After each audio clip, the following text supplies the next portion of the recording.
Ahora sí, ¿pueden escucharme? Creo que sí. Sí, profesor. Sí, profesor. Ahora sí. Vamos a iniciar con la sesión.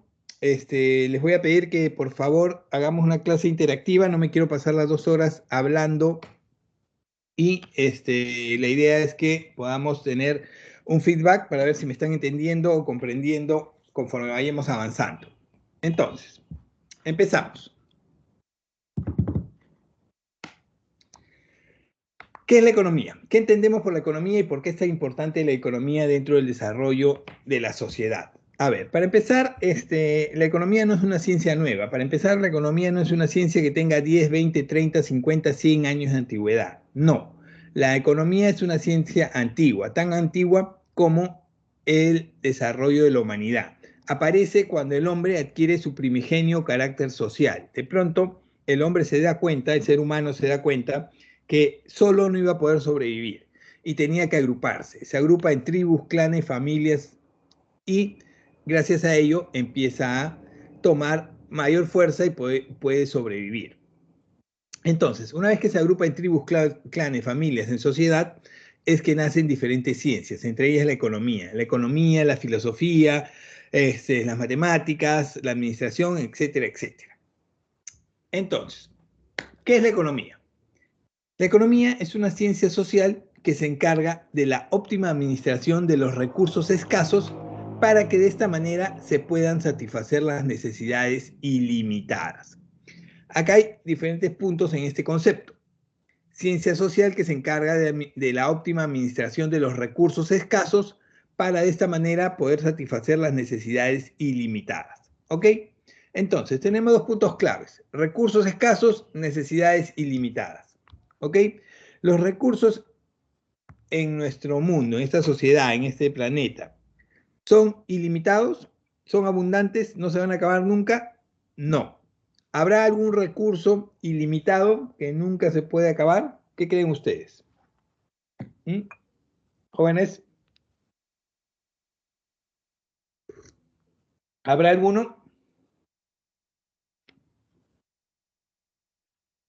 Jóvenes, los leo, los escucho. ¿Ninguno?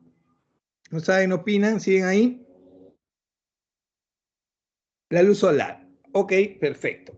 He tenido esta pregunta con diferentes grupos y sesiones. Algunos me han mencionado diferentes puntos. Para empezar, me decían el agua. El agua, por ejemplo, era un recurso ilimitado. Podría ser considerado así hace unos 50 años aproximadamente. Hace 50 años el agua era tan abundante en el mundo que muchos podían pensar que era un recurso ilimitado. De ahí nace la famosa frase, un vaso de agua no se le niega a nadie. Entonces, el agua se consideraba que era un recurso ilimitado, pero no. Vemos ahora que en muchas zonas del mundo el agua es más cara que el petróleo, que la gasolina. ¿Por qué? Porque es un recurso escaso vital, limitado. Por ahí me decían el aire también, el aire que respiramos, el oxígeno. El oxígeno es un recurso ilimitado, podría ser, pero vemos que debido a la contaminación en diferentes zonas del mundo, el smog ha cubierto tanto las ciudades que inclusive venden oxígeno embotellado como el agua. ¿Es un recurso limitado? Sí, se ha vuelto un recurso limitado. Ahí me mencionan la luz solar. María me menciona la luz solar, que podría ser definitivamente un recurso ilimitado. ¿Por qué? Porque el planeta va a vivir menos o nosotros vamos a vivir menos que lo que dure el Sol. Pero ahí tenemos un problema. Para que sea un recurso ilimitado y sea útil y lo podamos utilizar, tiene que llegar a nosotros. ¿Qué ocurre si debido a la contaminación se cubre todo el planeta por una capa de smog y no llega o no tenemos acceso a la energía solar, a la luz solar? ¿Qué podría ocurrir? Se vuelve limitado. Sí, prácticamente debido a la acción del hombre, la mayoría de los recursos o el 99.9% de los recursos del planeta son limitados. ¿Ok? Todos los que me mencionen ahí puede incluir dentro de esta categoría. Entonces, es ahí la importancia de la economía, es ahí la importancia de la ciencia como la economía. ¿Cómo hago que estos recursos escasos, que en muchos casos se están agotando, se están extinguiendo, lleguen a la gran mayoría de ciudadanos, de personas? ¿Cómo hago que los recursos escasos lleguen a la sociedad que tiene necesidades ilimitadas? Las necesidades son ilimitadas, se renuevan constantemente. ¿Cómo se hace? A través de la economía. Se trata de manejar esto de manera económica. Entonces, para empezar, economía como tal viene de las palabras griegas oikos y nomos. Etimológicamente viene del griego oikos, que es casa o hacienda, y nomos, que es administración. ¿Por qué nace desde ahí?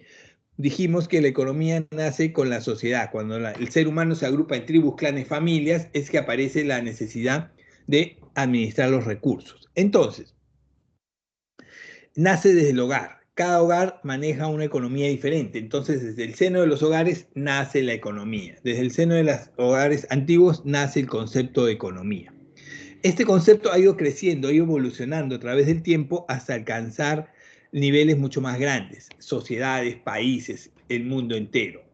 El concepto de economía ahora se trata de administrar no solo una casa, un hogar, una familia, sino un país, una economía, una sociedad.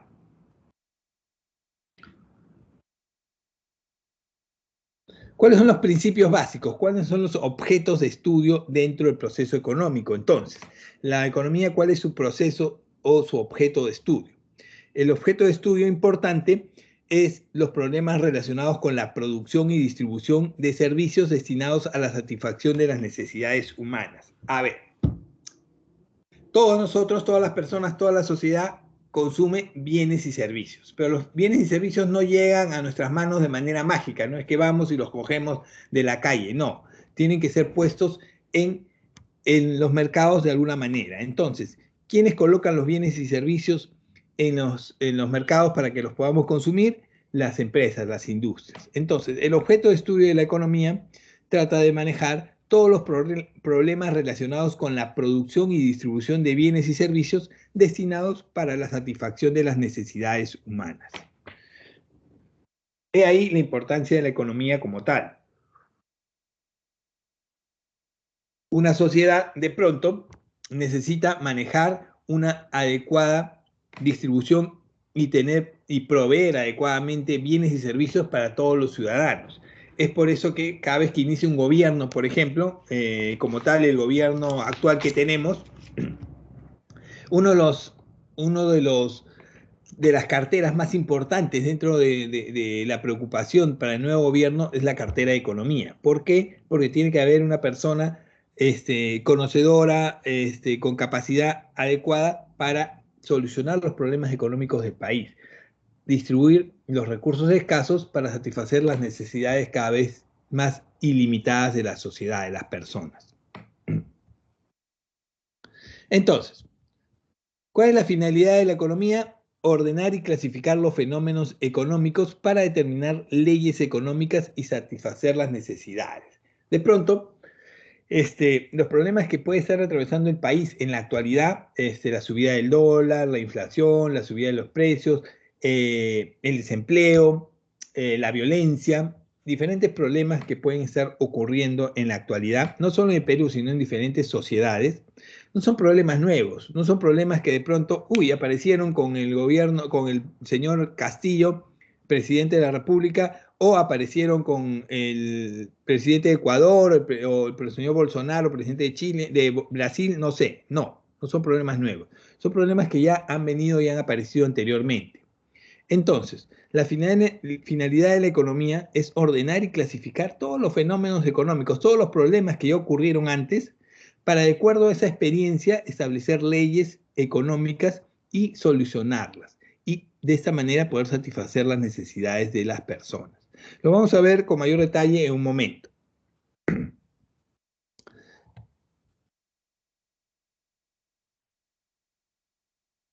¿Y cómo logro hacer eso? ¿Cómo logro ordenar y clasificar esos fenómenos y determinar leyes económicas para satisfacer las necesidades? ¿Cómo logro? ¿Con una adecuada administración? Puede ser, sí. Pero ¿cómo logro manejar eso? Primero, yo tengo que aplicar métodos de estudio. Y existen dos métodos de estudio muy importantes. El método inductivo y el método deductivo. Toda carrera, toda actividad científica y todo gran descubrimiento nace primero por un método inductivo. ¿Qué es el método inductivo? El método inductivo tiene que ver con la capacidad de todas las personas de observar. Parte de la observación de la realidad. ¿Para qué? ¿Para qué observo la realidad? Para saber cómo es el comportamiento de las personas, animales, objetos y poder construir una ley general. Este punto es muy importante. Desde el punto de la observación, todas las personas pueden llegar a desarrollar y a buscar soluciones a los diferentes problemas. Lamentablemente, de un tiempo a esta parte, el proceso de observación de todos nosotros, de todas las personas, está cada vez más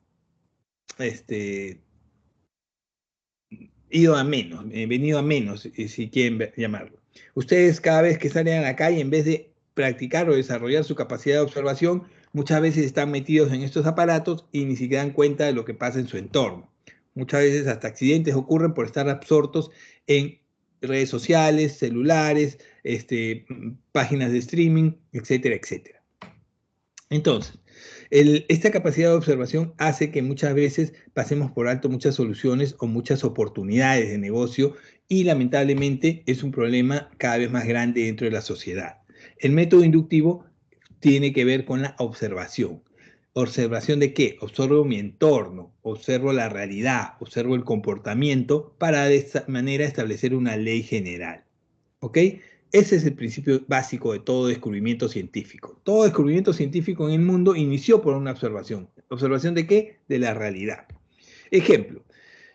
Si nos damos cuenta, por ejemplo, de que el precio del pan aumenta y de pronto las personas, cuando sube el pan o sube cualquier producto, de pronto las personas consumen menos de ese producto o menos pan, entonces hay una constante ahí. De pronto sube el precio del pollo y las personas también consumen menos pollo. Tenemos ahí una constante, hay algo que está dándonos una idea de cómo se comporta la sociedad. Sí, cuando sube el precio de los productos, los consumos de esos productos disminuyen.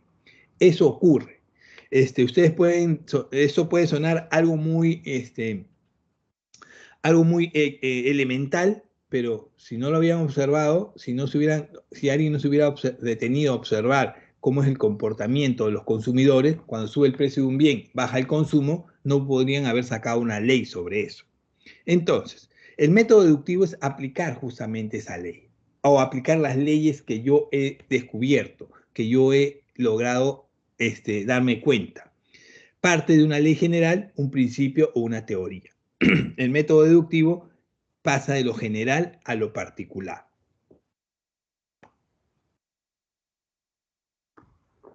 Por ejemplo, si yo me doy cuenta que cuando suben los precios baja la cantidad demandada de los productos, de pronto, si de pronto los precios bajan, vuelve a bajar los precios, el precio del pollo, del pan baja, ¿qué es lo que va a ocurrir? ¿Qué es lo que va a ocurrir si baja el precio del pan o baja el precio del pollo?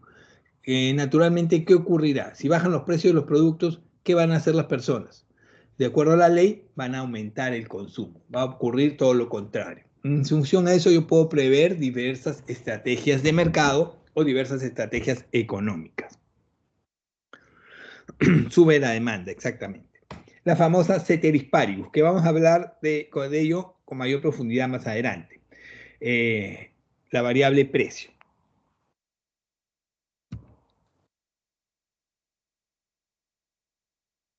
Entonces, ya vimos que la economía tiene como definición de cómo la sociedad administra los recursos cada vez más escasos para que puedan satisfacer las crecientes necesidades de la sociedad. Entonces, aquí tenemos un problema, el problema de la escasez. Cuando hablamos de escasez, el concepto de escasez no designa la falta absoluta de un recurso. No, cuando hablamos de escasez no es que falte un recurso, que no existe ese recurso, no, eso sería extinción. Cuando hablamos de escasez, estamos hablando de una relativa insuficiencia de recursos con respecto a las necesidades, deseos o requerimientos de la sociedad. ¿Ok? Entonces, ¿cuándo se presenta la escasez? A ver, todos los hogares del Perú o todos nuestros hogares no son los mismos, tenemos diferentes características. Hay uno tiene mayores cantidad de integrantes, otro tiene menor cantidad de integrantes, otro tiene mayores ingresos, otro tiene menos ingresos. Todos los hogares no son los mismos. Pero vamos a tratar de ejemplificar este problema yéndonos a cada uno de los hogares del Perú. Entonces, la escasez aparece cuando hay un conflicto entre las necesidades ilimitadas y los recursos limitados que existen. Necesidades ilimitadas, recursos limitados. Ahora, yo les pregunto, en general, en los hogares, a ver qué tan observadores son, en los hogares del Perú, ¿cuál es el recurso que generalmente escasea más? A ver, jóvenes, ¿cuál sería el recurso en los hogares del Perú, del mundo, que generalmente escasea más?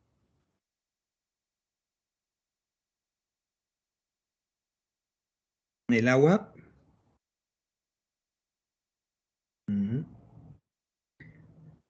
La luz, la carne, no. ¿Qué recursos generalmente están buscando siempre los hogares, las familias? ¿Qué es lo que siempre están buscando? Porque siempre falta. Exactamente, señor Nicole. El dinero, el recurso financiero. Todo lo que me ha mencionado, luz, agua, carne, gas, todo lo pueden adquirir ¿con qué? Con el recurso económico, el dinero. Entonces, ¿el dinero es un recurso limitado en los hogares del Perú? ¿Sí o no? No todos los hogares son iguales, yo lo entiendo, pero hay uno, en general, el recurso económico es un recurso limitado dentro de los hogares del Perú. Entonces, imaginémonos lo siguiente, las situaciones no son las mismas, pero papá y mamá trabajan, cada uno tiene un ingreso y generan un ingreso económico en el hogar. De pronto en el hogar es casa propia y el tercer piso de la vivienda la alquilan y generan un ingreso adicional. 3 ingresos hay en el hogar. O sea que hay una buena cantidad de ingresos financieros, recursos financieros, y puede cubrir gran cantidad de las necesidades del hogar. Pero, ¿qué ocurriría si de pronto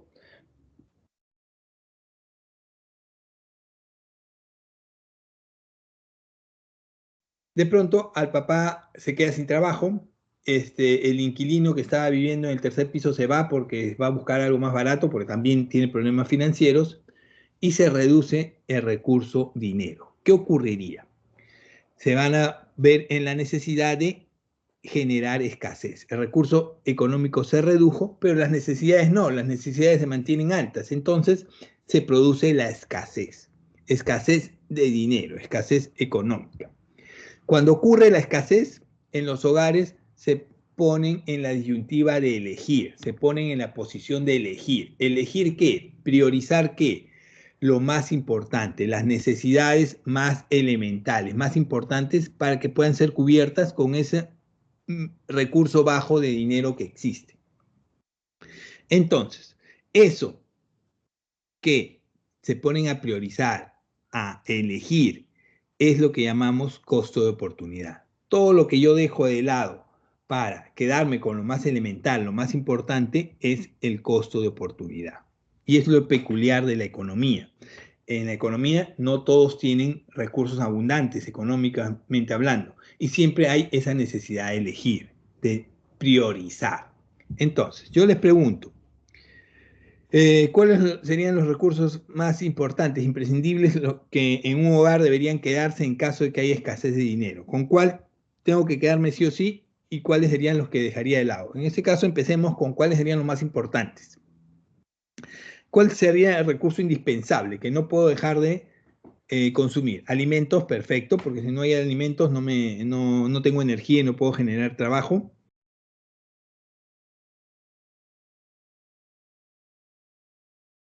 Importante con el home office y la educación virtual.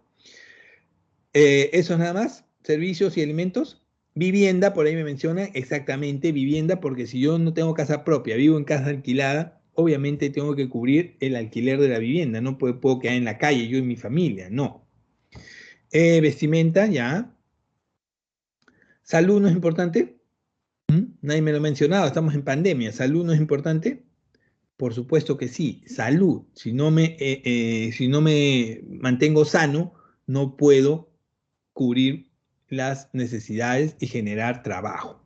¿Ok? A ver, me ponen reiterativamente ahí educación. Educación es una necesidad indispensable. ¿Mm? Si de pronto en una necesidad económica dejo de pagar los estudios, ¿se van a morir? ¿Dejo de educarme, me voy a morir? No. No estoy diciendo que no sea importante, solo que no es prioritario. y lo vamos a ver más adelante dentro de las necesidades en un momento. Este es un problema y quiero que a partir de ahí empiecen a tomar conciencia de muchas cosas.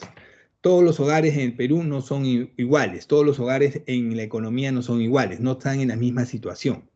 Pero lamentablemente, durante mucho tiempo, muchos hogares se han visto en esta disyuntiva de elegir, de priorizar con qué necesidades me quedo y con qué necesidades desecho.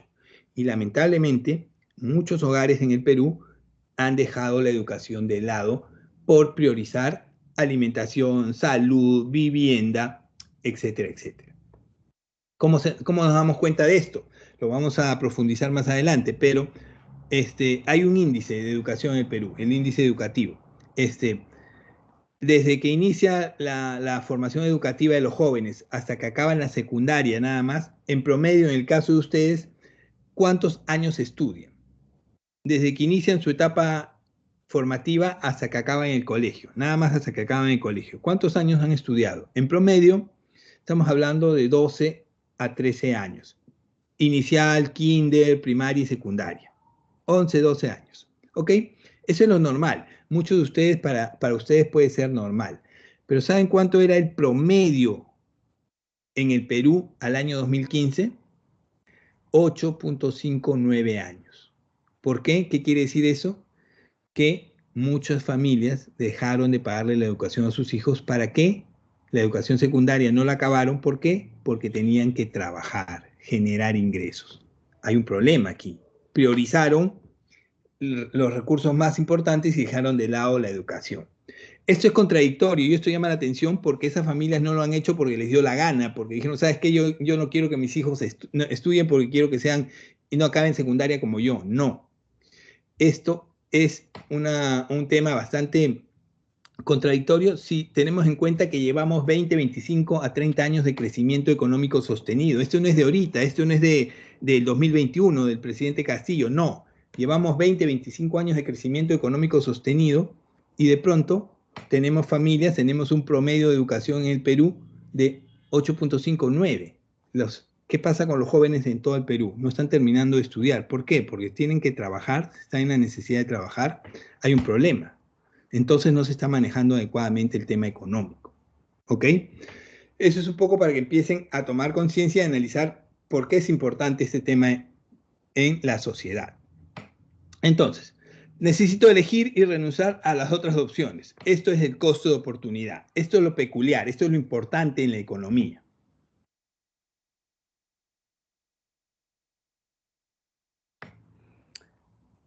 ¿Y qué vendría a ser el costo de oportunidad? No, ustedes se van a dar cuenta conforme vayan creciendo y desarrollándose que no podemos tener todas las opciones que querramos al mismo tiempo. Es imposible. De pronto yo puedo querer muchas cosas a la vez, pero es imposible. No las voy a poder tener todas a la vez. Ustedes tampoco. Se van a dar cuenta de eso y van a tener su golpe de realidad, como se dice.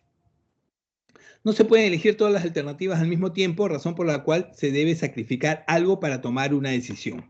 Esto precisamente que se deja de lado al elegir es lo que en economía denominamos costo de oportunidad. ¿Ok?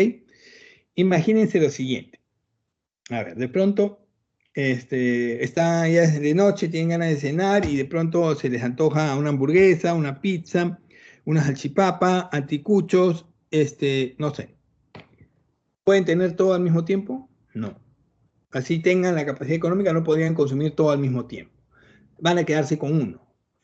Bueno, el lonche que les preparan en la casa o la cena que hay en la casa o por ahí compran algo. Pero van a tener una opción, no pueden tener todas al mismo tiempo.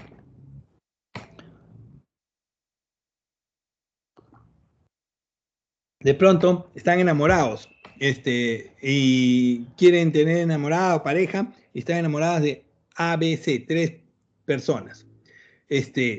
No pueden tener a las 3 personas a la vez, tienen que elegir de acuerdo a su orden de prioridades, de acuerdo a su escala de valores, de acuerdo a sus gustos, lo que fuera, van a elegir la opción A, la opción B o la opción C. No pueden tener las 3 al mismo tiempo. De pronto escogieron la A y formalizan con la opción A y les salió mala. No fue una buena persona, les engañó.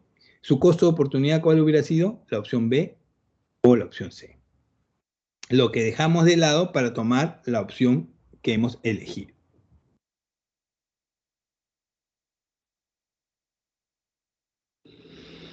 Entonces, esto es importante. ¿Por qué? Porque en base a eso es que se toman muchas decisiones dentro del entorno económico y social. ¿Por qué? En base a las necesidades.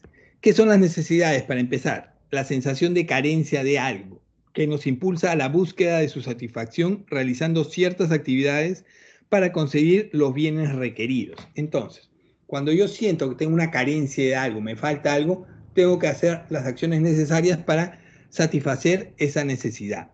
Adquirir los bienes para satisfacer esa necesidad.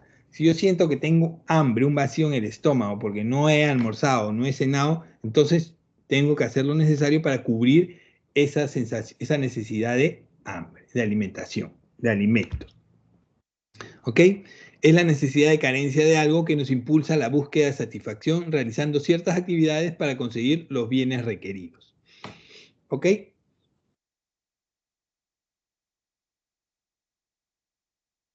Y aquí viene el punto que estábamos hablando anteriormente. Clases de necesidades.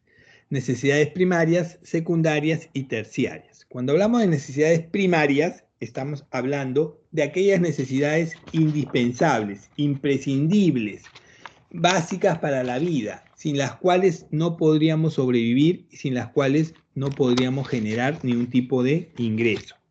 ¿Cuáles son esas necesidades principales, indispensables? Alimentación, salud, vivienda y vestido. Básicamente es lo indispensable dentro del proceso económico. Si yo no cubro estas necesidades elementales, no puedo sobrevivir. Si no me alimento, si no alimento a mi familia, me voy a enfermar. No voy a poder tener fuerzas para generar ingresos y me voy a morir. Si no me alimento bien, me voy a enfermar, me va a afectar la salud. Si no me curo, si no me recupero, no voy a poder generar ingresos, me voy a morir. No puedo salir desnudo a hacer mis actividades porque la sociedad no me lo permite, igual y me puedo enfermar. Entonces, tengo que tener el vestimenta básica. Y obviamente tengo que tener un techo donde descansar, donde cobijarme, tengo que tener una casa, una vivienda. Nadie vive en la calle. O bueno, por lo menos no es normal. Vivienda. Esas son las necesidades primarias básicas, imprescindibles para la vida. De ahí vienen las secundarias. Y es aquí donde podemos tener mucha discrepancia de ideas. Pero las necesidades secundarias establecen que son aquellas que me sirven para mejorar mi calidad de vida. ¿Son importantes? Sí, son importantísimas, porque gracias a ellas voy a mejorar mi calidad de vida. Si yo quiero salir de donde estoy y mejorar, ser mejor persona, tener mejores ingresos, vivir mejor, tengo que cubrir mis necesidades secundarias, que me van a ayudar a elevar mi calidad de vida. ¿Cuáles son? Obviamente, la educación, el ahorro, la inversión, el entretenimiento. Aquí nos podemos dar cuenta que la educación es una necesidad secundaria. Importante sí, pero no es imprescindible. Si yo dejo de estudiar, no me voy a morir. ¿Qué es lo que puede ocurrir? Voy a terminar burro más tarde, pero no me voy a morir. ¿Ok? Y vendrían las necesidades terciarias. Básicamente, aquellas que cubren la vanidad, el capricho y el lujo de las personas. Aquellos que tienen un yate, un auto de lujo, un reloj de lujo, joyas, no lo hacen porque tienen una necesidad indispensable, ¿no? Sino para cubrir su vanidad y su estatus.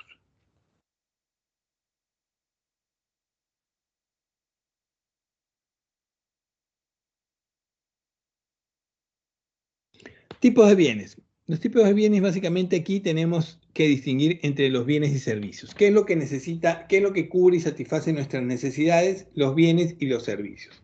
De pronto tengo una necesidad de alimentación, necesito alimentos, un bien o una comida es un bien físico que me va a cubrir esa necesidad. Necesito abrigarme, necesito frío, tengo calor, necesito comprarme ropa, es un bien físico que va a cubrir esa necesidad. Son los objetos que utiliza el hombre para satisfacer sus necesidades.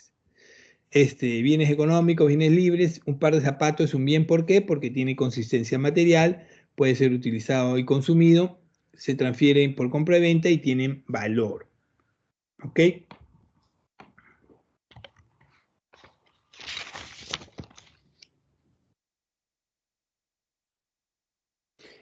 ¿Cómo se clasifican los bienes? Lo más importante que tenemos que entender acá es que los bienes tienen dos clasificaciones importantes. Bienes de consumo y bienes de capital. Cuando hablamos de bienes de consumo estamos hablando de aquellos bienes que satisfacen una necesidad de manera directa, inmediata. Yo me compro un par de zapatos porque los voy a utilizar en el momento para salir. Yo me compro una gaseosa porque tengo sed y me la voy a tomar. Yo me compro una medicina antigripal porque me ha dado la gripe y quiero curarme. ¿Ok? Bien de consumo, un bien que lo voy a utilizar en el momento. Y bienes de capital. ¿Qué son los bienes de capital? Son aquellos usados para ser transformados. Yo adquiero esos bienes para transformarlos. ¿En qué? En bienes finales. Entonces, yo quiero estos bienes de capital para transformarlos en bienes finales. ¿Como cuáles? Maquinarias, edificios, materias primas, insumos, tecnología, etcétera, etcétera. Los adquiero para transformarlos en productos finales.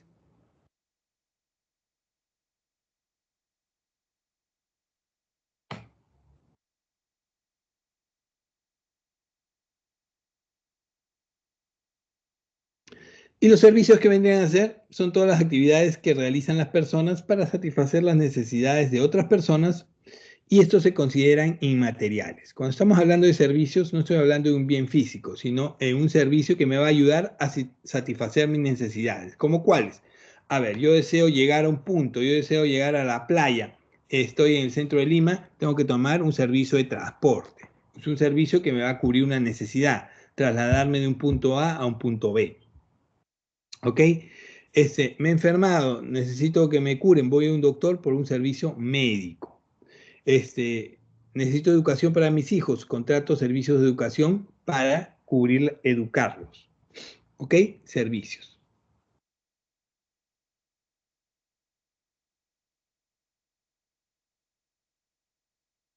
Básicamente se divide en servicios privados o públicos, privados y el que los cubre son empresas privadas, que lo hacen por tener una ganancia, un beneficio, o públicos los brinda el Estado, los municipios y lo hacen para cubrir la necesidad de la sociedad.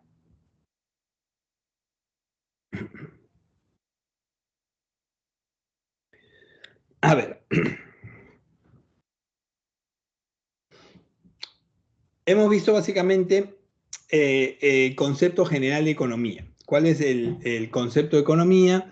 Cómo nace la economía a través de la observación para establecer leyes y hemos visto el tema de la escasez. La economía que resuelve trata de resolver el problema de la escasez.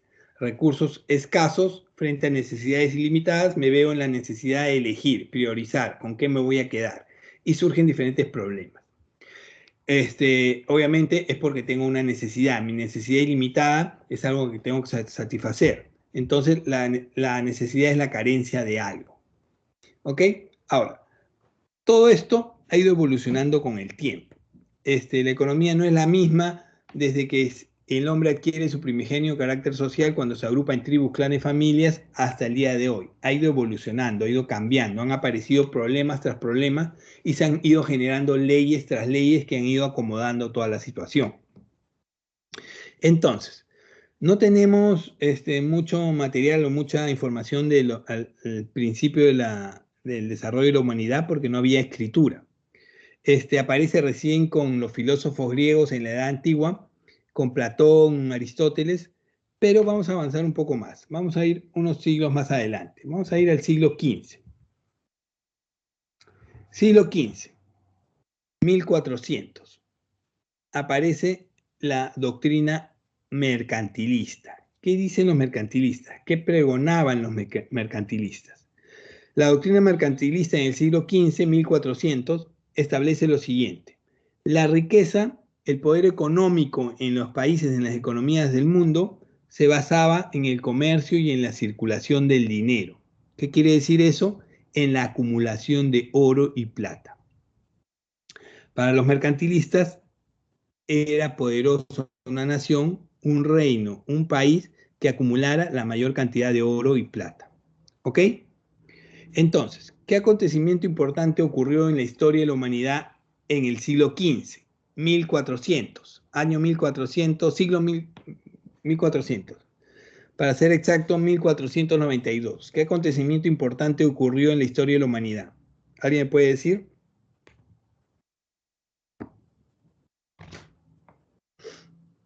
¿Ninguno? ¿Qué hecho importante cambió el concepto del mundo que teníamos? Hasta esa época pensábamos que la Tierra era plana y que éramos el centro del universo. ¿Qué ocurrió? El descubrimiento de América, exactamente. Año 1492, 12 de octubre. ¿Qué pasó? Buscaba una ruta de comercio hacia las Indias y se encontraron con un continente totalmente nuevo. En este continente abundaban justamente el oro y la plata. La doctrina mercantilista decía que tenían poder económico, eran poderosas las naciones que acumularan la mayor cantidad de oro y plata.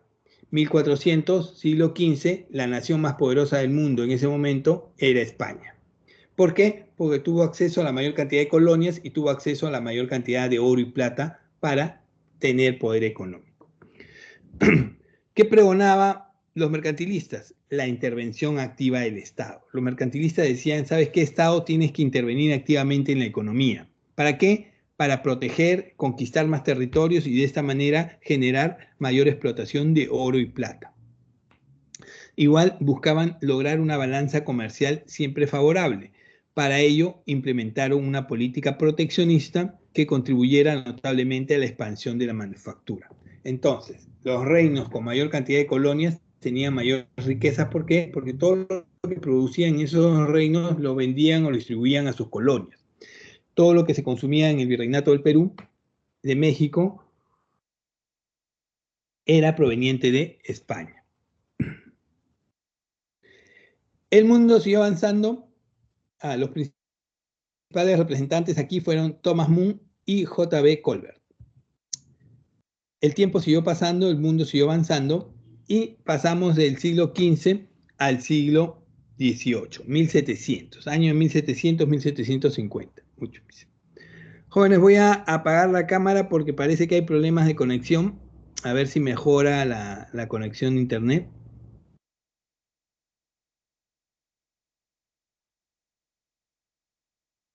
A ver.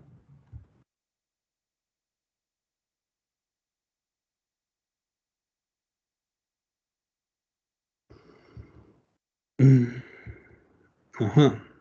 Mejor, ¿qué pasó aquí?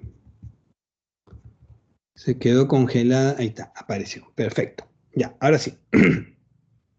El mundo sigue avanzando y aparece la famosa escuela fisiocrática. ¿Qué nos dice la escuela fisiocrática? Año 1756.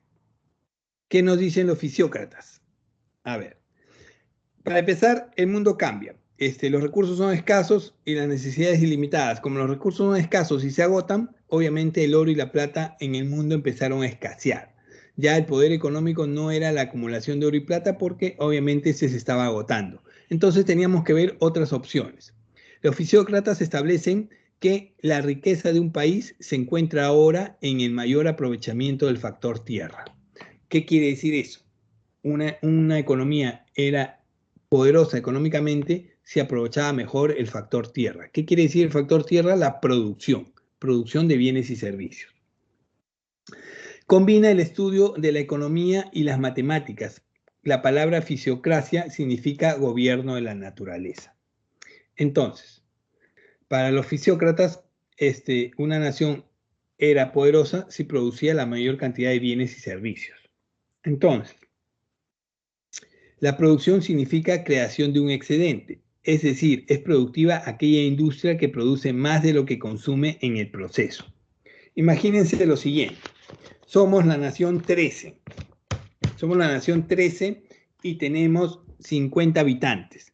De pronto, yo produzco bienes y servicios para 50 habitantes, pero se me ocurre que mejor voy a producir bienes y servicios para 200 habitantes.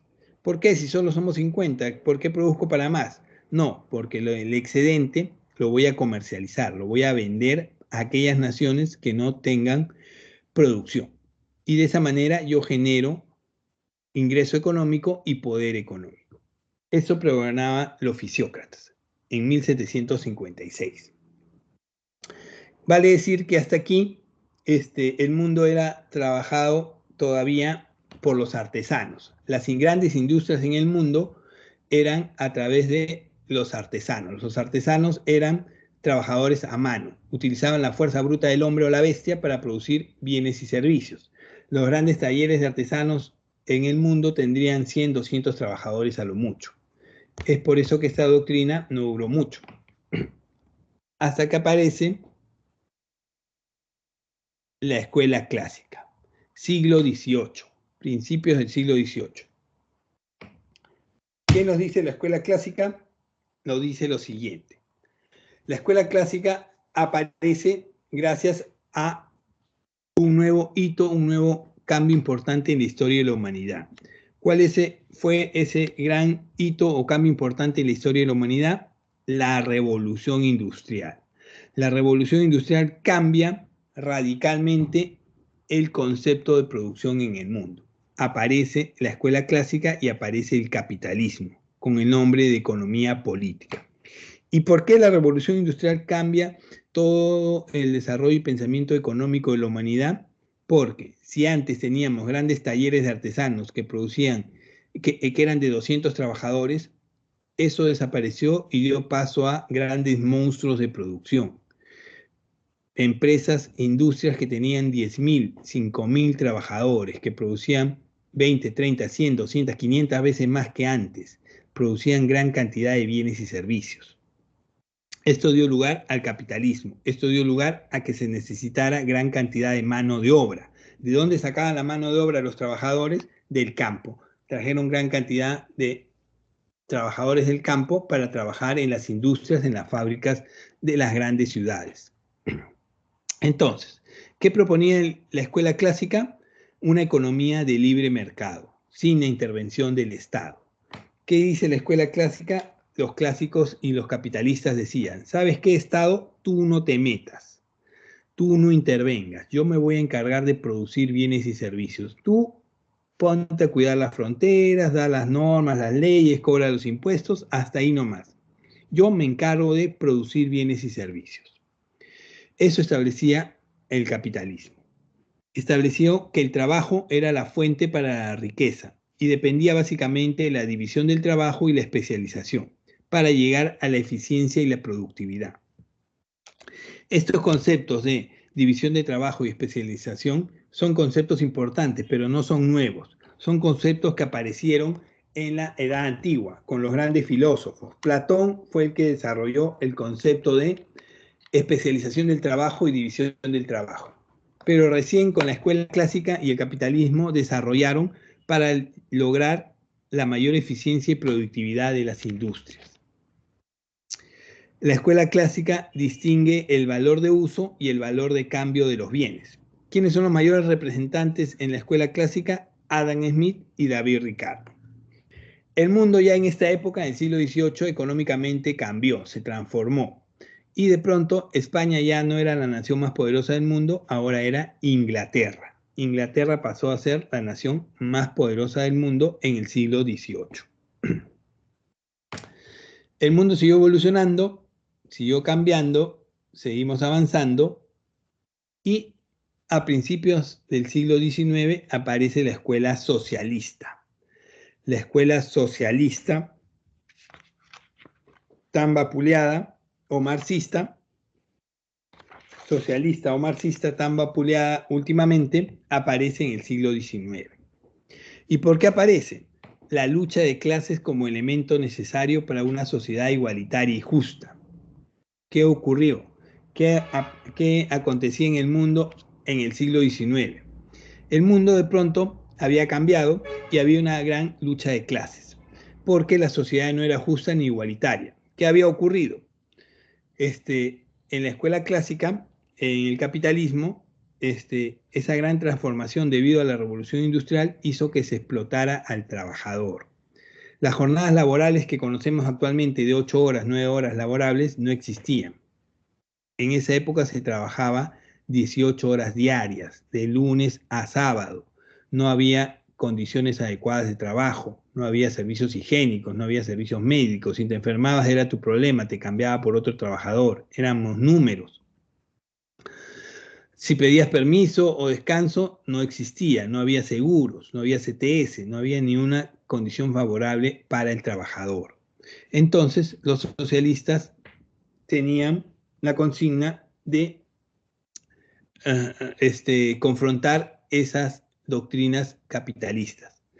El desarrollo de la teoría del valor de trabajo. El valor de las mercancías está en función de la cantidad de trabajo socialmente necesario para su producción.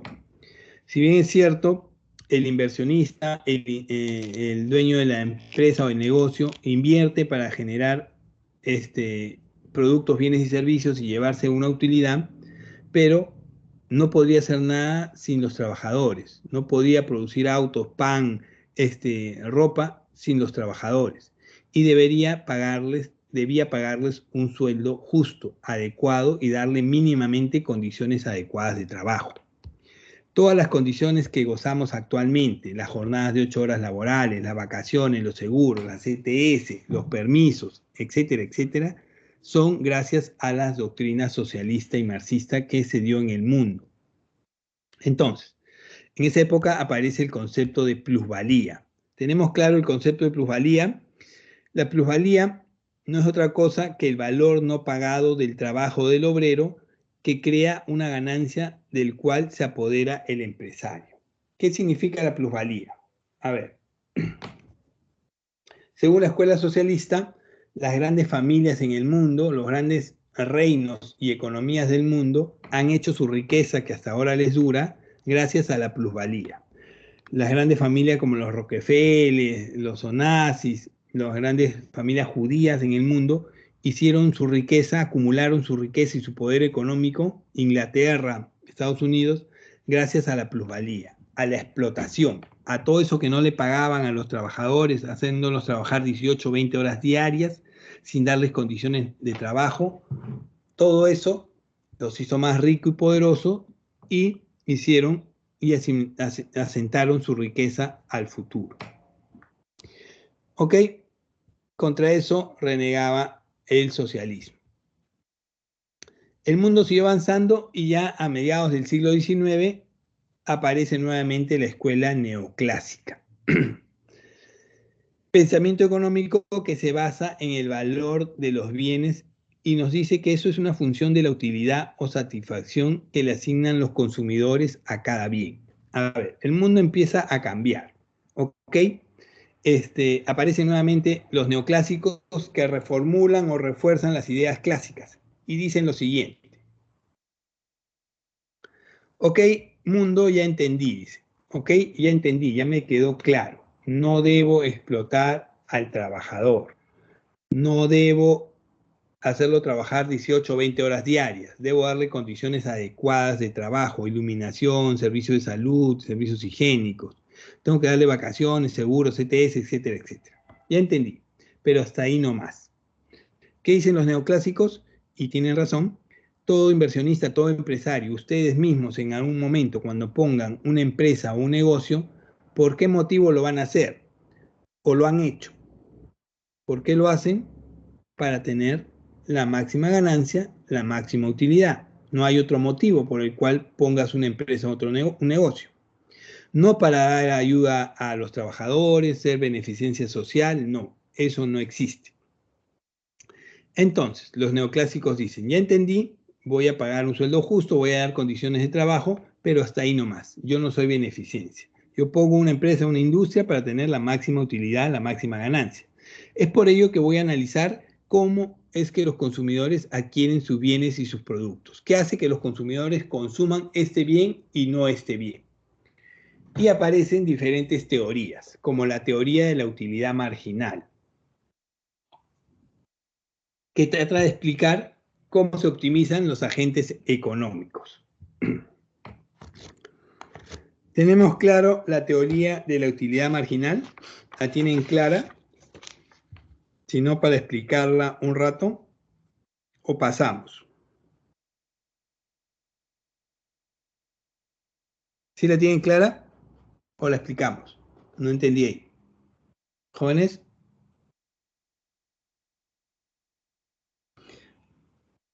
A ver, cuando hablamos de la teoría de la utilidad marginal, estamos hablando de lo siguiente, de cómo se optimizan los agentes económicos, qué hace que los consumidores consuman o prefieran un bien o adquieran un bien o un servicio de otro. A ver, para entenderlo mejor, vamos a dar el ejemplo de el vaso con agua, el famoso ejemplo del vaso con agua. Imagínense lo siguiente, que de pronto ustedes están haciendo deporte, su deporte favorito. Mañana sábado salen a hacer su deporte favorito, fulbito, bicicleta, vóley, o salen a correr, no sé, el que les guste hacer.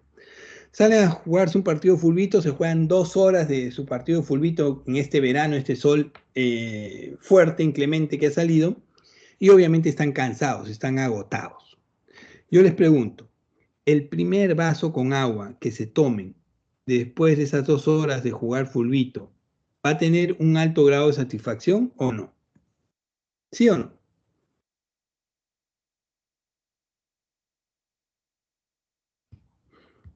Sí, definitivamente que sí. Entonces, ese primer vaso con agua que se tomen va a tener un alto grado de satisfacción. Ahora, les vuelvo a preguntar, el segundo, tercero, cuarto o quinto vaso con agua que se tomen, ¿va a tener el mismo grado de satisfacción?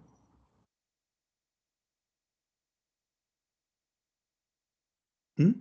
Definitivamente no. Tal vez el segundo sí, pero el tercero, el cuarto y el quinto ya no. Y es más, ya ni siquiera lo van a querer tomar porque ya están satisfechos. Entonces, a eso se refiere la teoría de la utilidad marginal.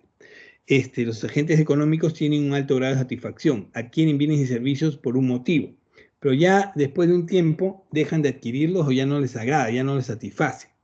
Es por ello que de pronto ustedes pueden ver en la industria que constantemente se están renovando los aparatos celulares, por ejemplo. En los iPhone ya están en el iPhone 13, creo. Los Samsung están en el Samsung 21, no sé cuánto.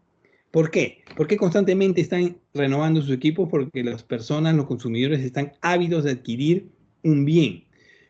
Sale el iPhone 13, hay grandes colas en los mercados por consumir ese producto, a pesar que está caro.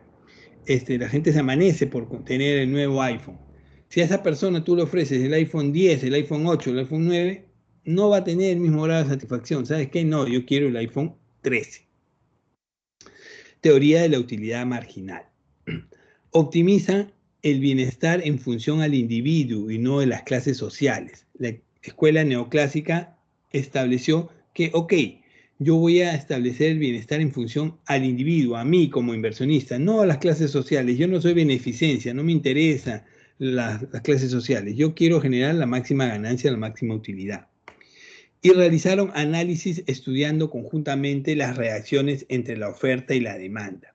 La variable precio, la variable ceteris paribus, qué ocurre cuando sube el precio de un producto o qué ocurre cuando se ve afectada alguna variable de la oferta o alguna variable de la demanda, que vamos a ir viendo más adelante.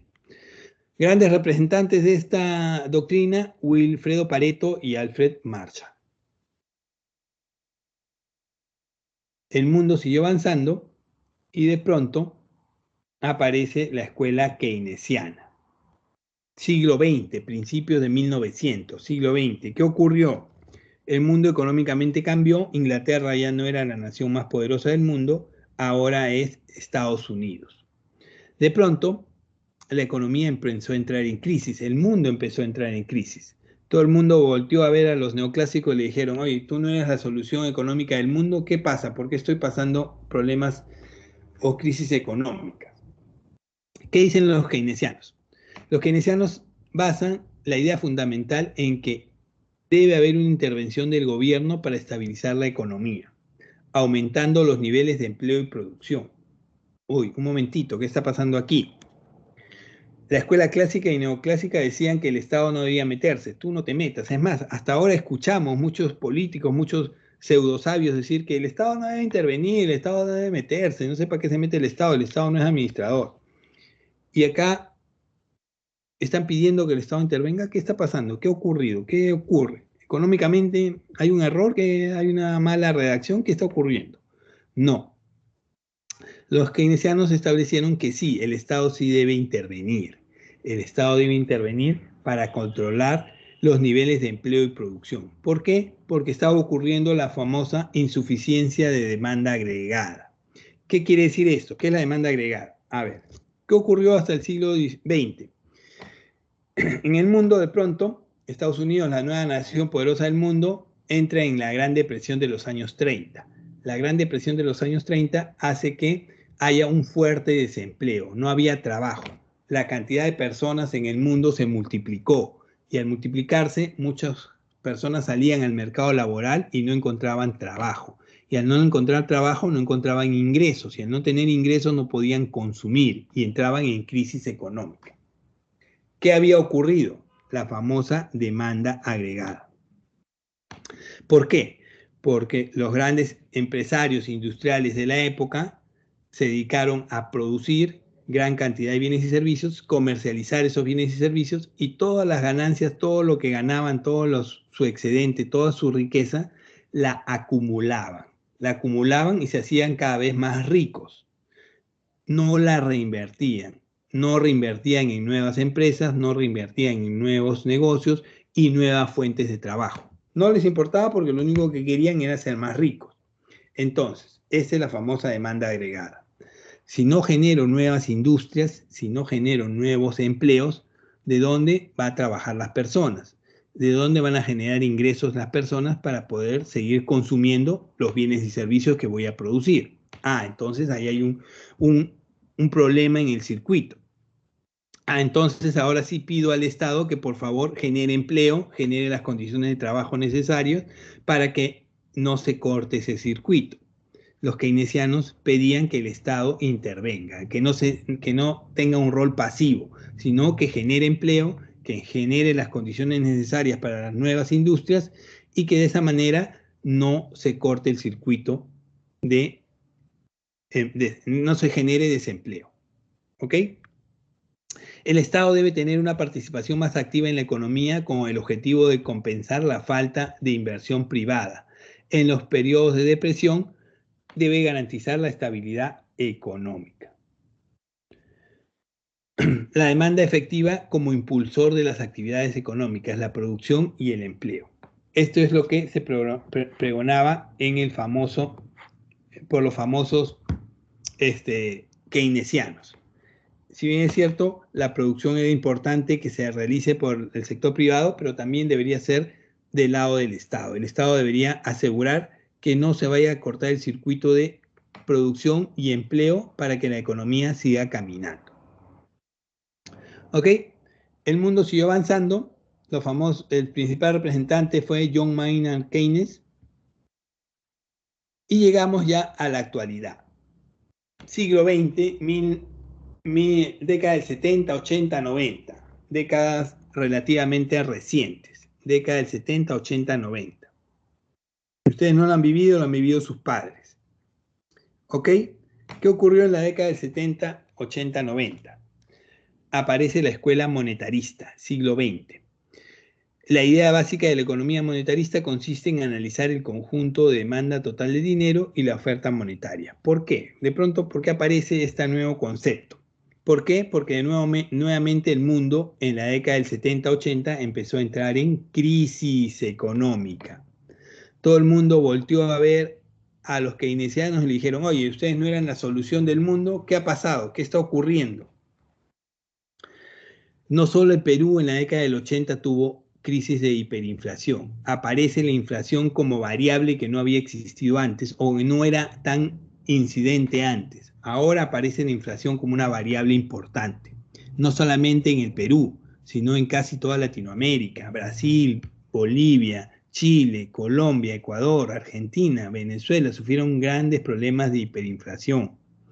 Parte de Europa, España, Grecia, Europa Oriental, casi todo África, problemas de hiperinflación. Medio planeta estaba en problemas. Entonces había un problema económico. Algo no estábamos haciendo bien, algo se estaba haciendo mal. ¿Y qué es lo que se estaba haciendo mal? El control de la inflación. Los monetaristas establecen que la idea básica de la economía monetarista es manejar o analizar en conjunto la demanda total del dinero y la oferta monetaria. ¿Por qué? A ver, para empezar, la inflación es un fenómeno que tiene que ver con la subida constante del nivel de precios. Los precios suben constantemente, pero los ingresos, los salarios se mantienen. Entonces me va a alcanzar cada vez menos para comprar productos y voy a entrar en crisis. La inflación es un fenómeno monetario causado por el exceso de la cantidad de dinero. En consecuencia, las soluciones deben estar del lado de la política monetaria. A ver.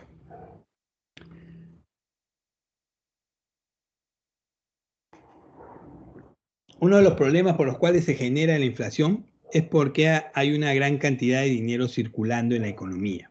¿Y por qué puede haber una gran cantidad de dinero circulando en la economía? Porque no hay una adecuada política monetaria.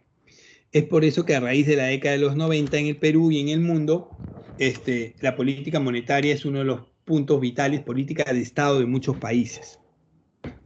Entonces, ¿qué ocurrió en la década del 80 del Perú? Lección de economía número 1 para el primer gobierno aprista. El primer gobierno aprista obviamente tenía necesidades económicas, necesitaba dinero para invertir, pagar sueldos y salarios, etcétera, etcétera, muchas cosas. Y no se le ocurrió genial idea a los que manejaron el primer gobierno aprista que producir el dinero, la famosa maquinita. Imprime dinero y pone la economía, pues. Necesitamos dinero, imprime dinero, ya tenemos dinero, solucionado. Soy un genio, dijeron. No, no puedes simplemente imprimir dinero. El dinero tiene que tener un respaldo. ¿Respaldo en qué? En divisas o en oro en las bóvedas del BCR. El dinero tiene que provenir de un lugar, no tiene simplemente que producirse. Entonces, ¿qué es lo que ocurrió? ¿Qué es lo que ocurre en los mercados cuando hay una sobreproducción de un producto? ¿Qué pasa en el mercado cuando hay una sobreproducción de papa, por ejemplo? ¿Qué ocurre? ¿Qué ocurre cuando en el mercado hay una sobreproducción de papa? ¿Qué pasa con el precio de la papa? ¿Sube o baja? ¿Aumenta el precio cuando hay una sobreproducción de papa? ¿Aumenta el precio de la papa? Se ve que no van al mercado, chicos. Recomendación número 1 a partir de ahora, economía del hogar, acompañada al mercado a sus padres. Cuando hay una sobreproducción de un producto, este producto baja de precio. Lo mismo ocurre con el dinero. Cuando hay una gran cantidad de dinero en la economía, este se devalúa, baja su valor. ¿Qué hizo el primer gobierno aprista? Imprimir gran cantidad de dinero y meterlo en la economía. El dinero perdió su valor y generó inflación. Es por ello que a partir de ahí el manejo del dinero se hace por el Banco Central de Reserva del Perú. Y lo único que hemos hecho bien en los últimos 20, 25 años en el Perú, una de las muy pocas cosas que hemos hecho bien es controlar la inflación. ¿Ok? Considera responsable al Estado de las crisis económicas porque no tenía un buen manejo monetario. ¿Ok? Y es ahí donde entra la disyuntiva. Tú no has manejado bien la política monetaria, es tu culpa todos los problemas económicos del país. No te metas, Estado, nuevamente con la cantaleta. Principal representante, Milton Friedman. ¿Ok? Básicamente eso es un pequeño resumen de cómo ha ido evolucionando históricamente la economía en el mundo en los últimos siglos. Entonces, la economía se divide en economía positiva y economía normativa. Cuando hablamos de economía positiva, estamos hablando de lo que hemos hecho en estos 30 minutos. Describir la realidad de cómo ha ido ocurriendo el proceso económico en los últimos siglos. ¿Qué he venido diciendo? Describirle cómo era la escuela mercantilista, la doctrina mercantilista, el capitalismo, el socialismo, los neoclásicos, etcétera, etcétera. Hasta llegar a los monetaristas. Se ha descrito la realidad y en función a eso se han establecido juicios de valor. La economía positiva se refiere a los hechos, a lo que fue, a lo que es, a lo que ocurrió. Entonces, gracias a esa observación, gracias a haber estudiado el comportamiento económico, yo puedo establecer leyes que me van a ayudar en la macro y en la microeconomía. La economía positiva, a través de la economía descriptiva, observa y describe los hechos. Y la teoría económica establece teorías y leyes para, cuando se vuelvan a producir estos acontecimientos, solucionarlos. Entonces, yo me di cuenta que en la década de los 80 la inflación tenía un papel importantísimo en la economía y debía controlarla. Establecí la ley para controlar la inflación. Entonces, cada vez que se presenta un problema de inflación, aplico esa ley, la teoría del dinero, el control de la inflación. Nosotros tenemos una meta de inflación anual, si no lo saben. Todos los años no podemos pasar más del 2%, más menos 1. ¿Qué quiere decir? No podemos llegar a 1% de inflación ni más de 3% de inflación. El Estado se compromete a cumplir esa meta de inflación todos los años.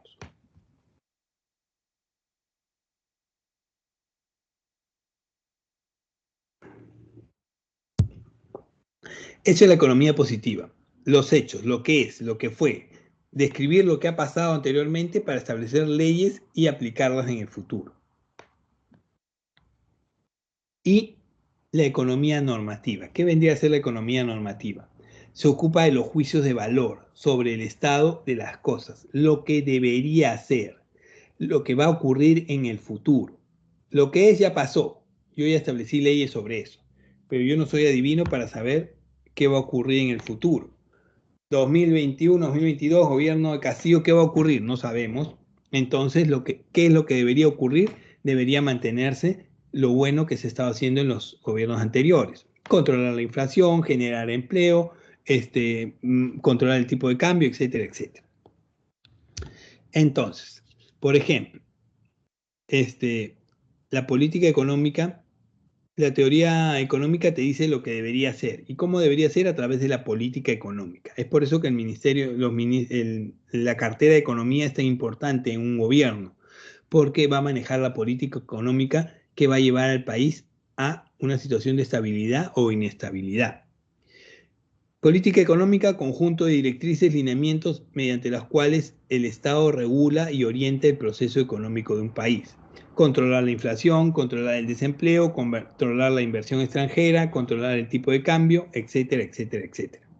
¿Y cómo va a lograr hacer todo eso? Aplicando política fiscal, que es el conjunto de acciones que se refieren a la administración de ingresos y gastos del sector público. Ejemplo, gasto público, impuestos, reduciendo el gasto público, aumentando los impuestos, o aplicando política monetaria, conjunto de acciones que usa la cantidad de dinero como variable de control para asegurar y mantener la estabilidad económica. ¿Cómo lo va a lograr hacer? A través de manejar la tasa de intereses, la tasa de cambio o el tipo de cambio.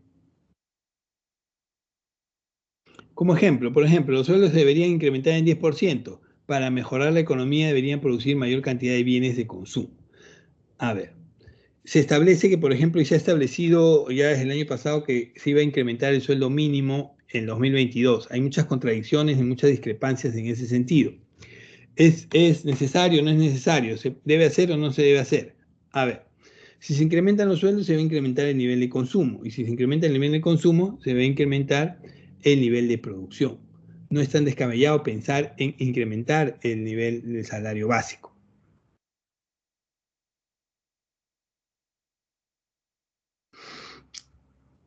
Exactamente, Ángel.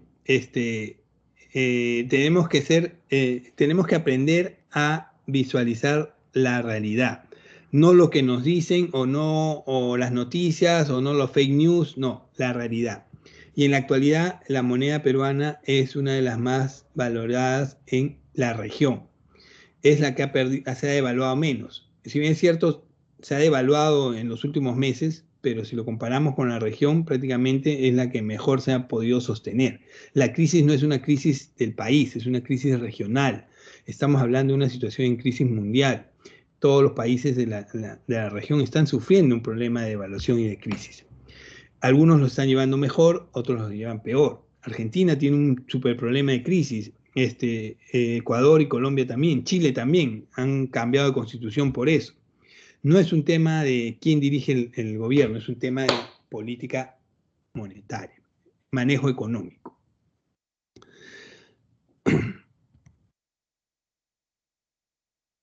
Entonces, vamos a pasar al otro punto importantísimo.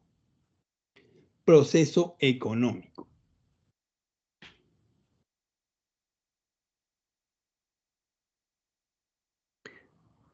A ver, no se trata de tener una inflación menor al 3%. Nosotros como país tenemos una meta de inflación. El Perú tiene una meta de inflación. La meta de inflación es el 2%. 2 más menos 1%. ¿Qué quiere decir eso?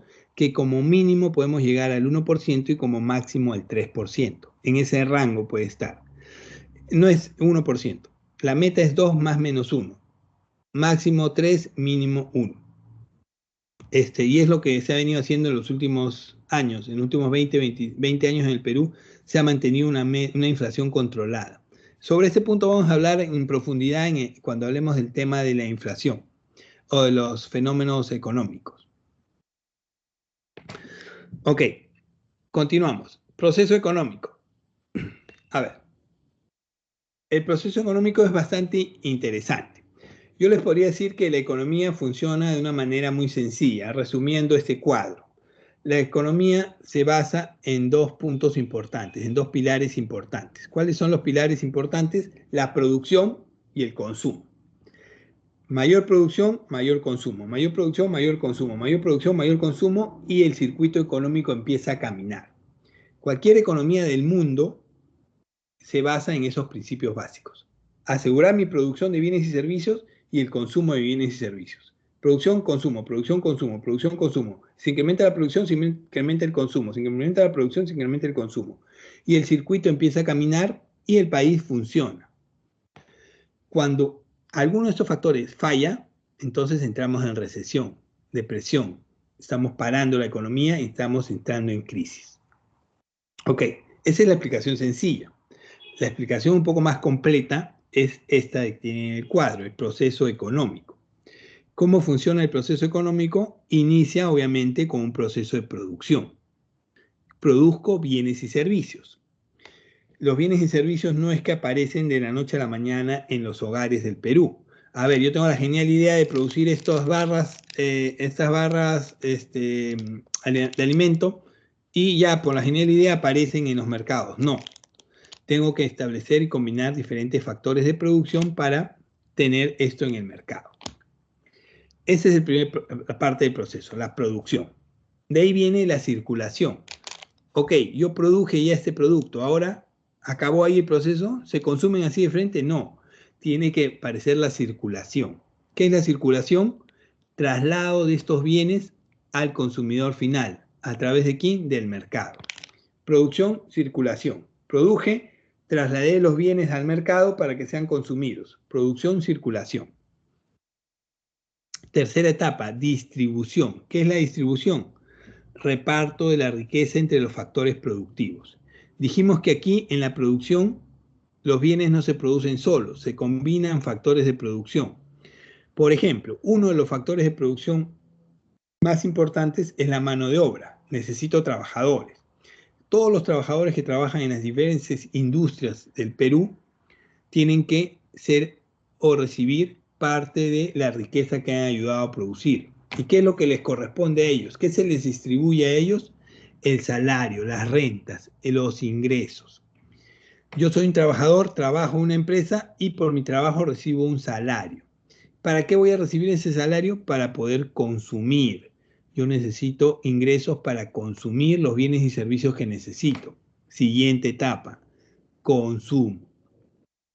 Y una vez que he consumido, consume todos los bienes, las empresas invierten, reinvierten en generar más industrias, mayor producción y de esa manera el circuito no se detiene.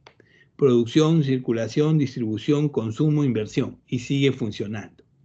Basta que haya un problema, una crisis, una situación que bloquee alguna de estas etapas del circuito, entramos en depresión, recesión, se frena la economía y empezamos a entrar en crisis.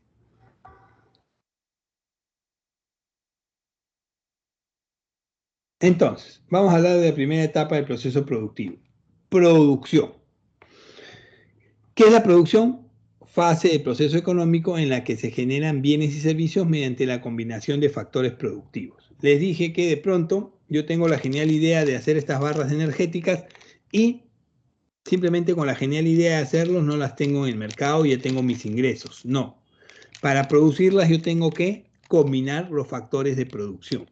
¿Y cuáles son esos factores de producción? Naturaleza, materia prima, insumos, recursos naturales, trabajo, mano de obra, los trabajadores que van a trabajar en las plantas, capital, con qué voy a invertir para generar la producción, tecnología, maquinarias, equipos necesarios, Estado. El Estado también interviene, por supuesto, dando las normas, las condiciones necesarias, los impuestos, y gestión empresarial, mi capacidad como empresario para concatenar todos esos factores y tener como resultado el producto final.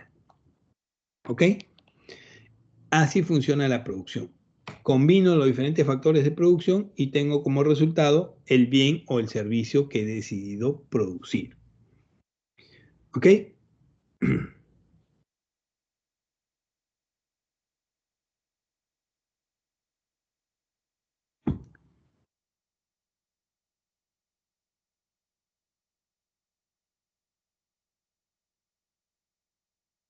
Los factores de producción generalmente se dan por factores originarios, trabajo, naturaleza. Son factores que puedo encontrar donde voy a ubicar mi empresa.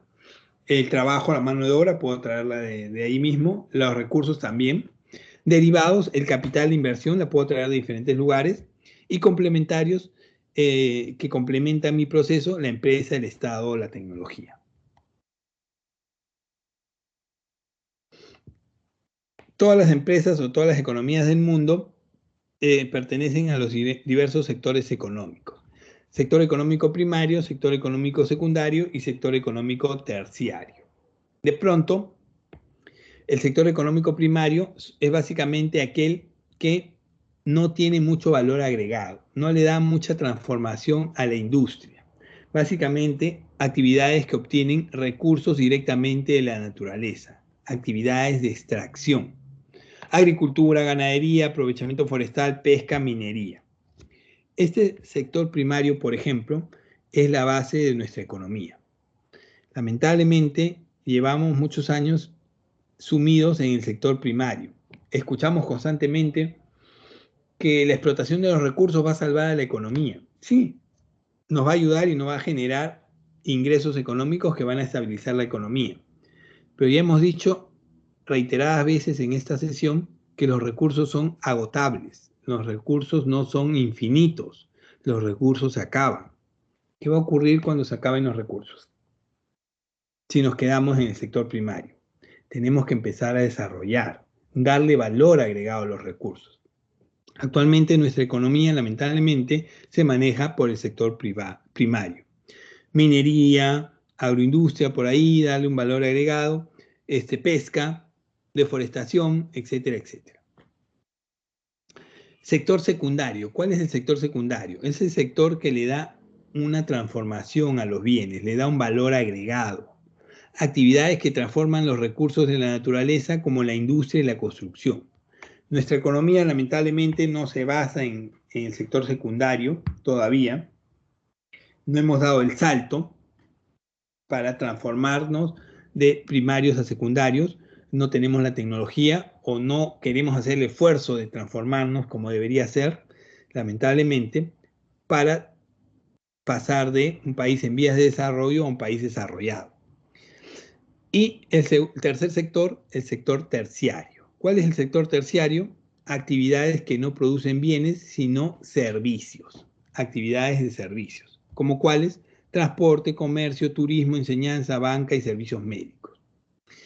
Muchas economías del mundo basan su desarrollo económico en el sector terciario. España, Italia, México, por ejemplo. El Perú también, en cierta medida, basa su economía en el turismo, por ejemplo. Sector terciario, da un servicio. Aquí podríamos explotar muchísimo el sector turismo, pero todavía no lo hacemos. No sé qué pasa. Tenemos las herramientas, tenemos La materia prima, tenemos todo lo necesario y todavía no hemos explotado ni el 10% de nuestra capacidad turística. Los ingresos per cápita, el PBI de España, por ejemplo, en su gran mayoría es gracias al turismo, igual que el de Italia, igual que el de México.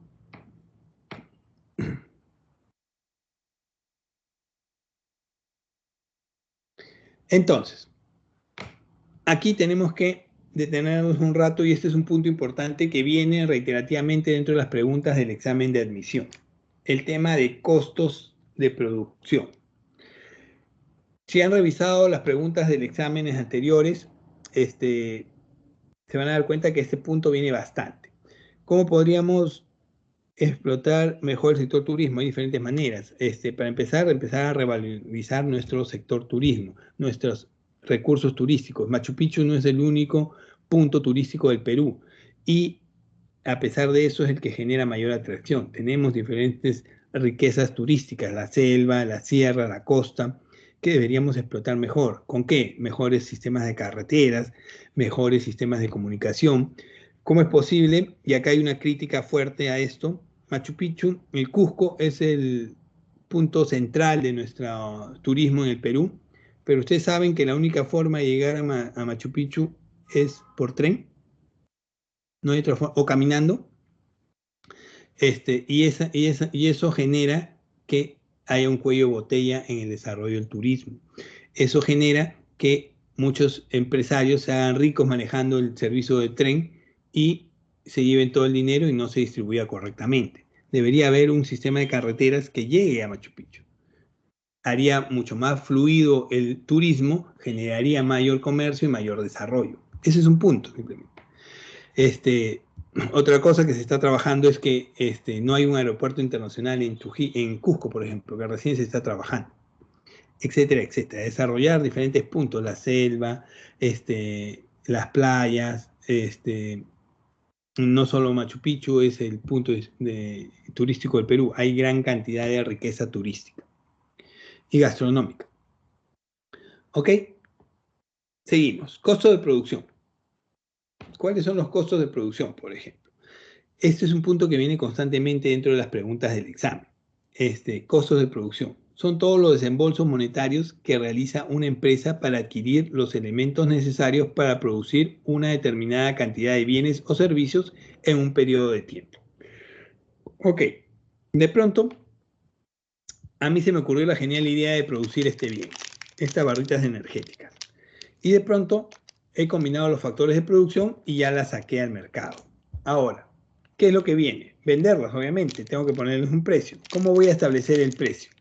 Según lo que se me ocurra, a ver, el esfuerzo que me costó hacerla, lo voy a vender a 5 soles. ¿Así funciona? No. Para yo establecer el precio de los bienes y cuánto quiero ganar, tengo que saber los costos de producción. ¿Cuánto me costó producir este bien? ¿Ok? Obviamente, para ello tengo que conocer cuáles son esos costos. Los costos de producción son el costo fijo, el costo variable y los costos totales. Entonces, yo tengo que establecer el costo fijo, el costo variable y el costo total. ¿Qué vendría a ser el costo fijo? Son los costos independientes del volumen de producción. No varían cuando varía el nivel de producción. ¿Qué significa eso? A ver, los costos fijos son aquellos costos que sí o sí voy a tener que asumir, así yo produzca 1000 cantidad de estas o así yo produzca 0. Así yo no produzca nada, igual tengo que asumir los costos fijos. Entonces, ¿cuáles son ejemplos de costos fijos dentro de la industria? El ejemplo más claro es el de alquiler de local.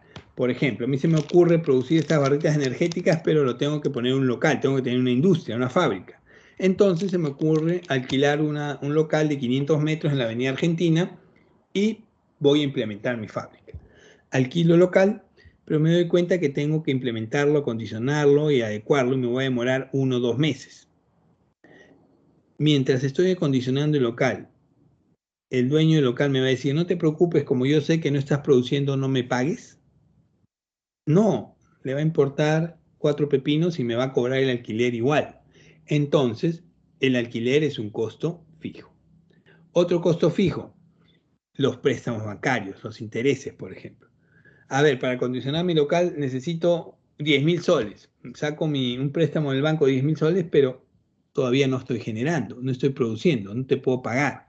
El banco me va a decir, no te preocupes, como sé que no estás produciendo, ¿me pagas de acá 2 meses? No, igual me va a cobrar los intereses. Costo fijo. Un costo importante que tienen que definir en el tema de costo fijo y costo variable es el de salario.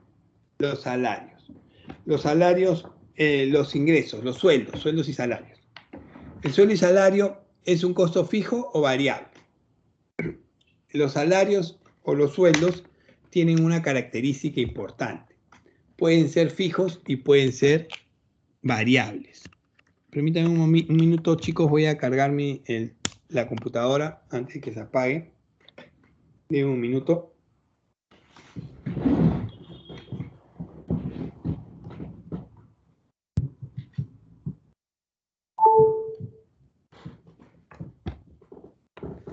Ok. Los salarios. Los salarios son fijos o variables. ¿Alguna idea? Y esto es importante porque viene dentro de las preguntas del examen. La parte de salarios tiene una característica principal, que puede ser fijo o puede ser variable. Cuando un salario o cuando un sueldo es fijo, cuando corresponde a quién.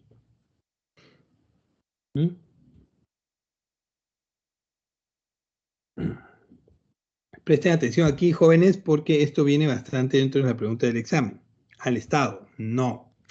A ver, el salario pertenece al costo fijo cuando pertenece a los empleados, a aquellos que no participan del proceso productivo, a aquellos trabajadores que no participan del proceso productivo.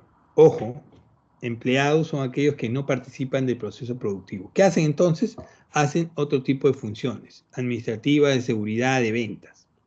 A ver, ¿cuál es un costo fijo? Por ejemplo, yo en mi empresa, en mi negocio, tengo un contador, tengo una vendedora, tengo una secretaria. ¿Ellos participan del proceso productivo? No. Así yo produzca 10.000 barritas energéticas o así produzca 0, igual tengo que pagarle el sueldo. Un seguridad, por ejemplo. Todavía no estoy funcionando, pero he contratado a uno de seguridad. A uno de seguridad porque tiene que cuidar obviamente mi inversión. Ese de seguridad pertenece al costo fijo. ¿Por qué? Porque a él no le interesa que yo esté produciendo nada. Igual está trabajando y le tengo que pagar su sueldo. Costo fijo. ¿Ok? Quede claro, tengan esto bien presente porque también los salarios pueden ser variables y lo vamos a ver ahorita.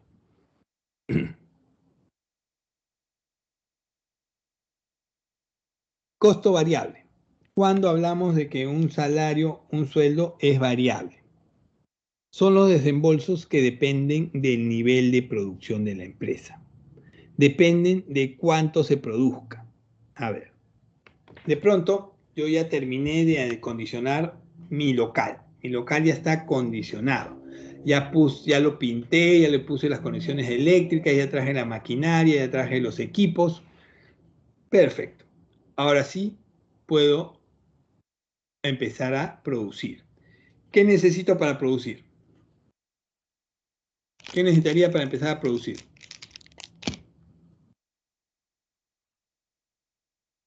Jóvenes.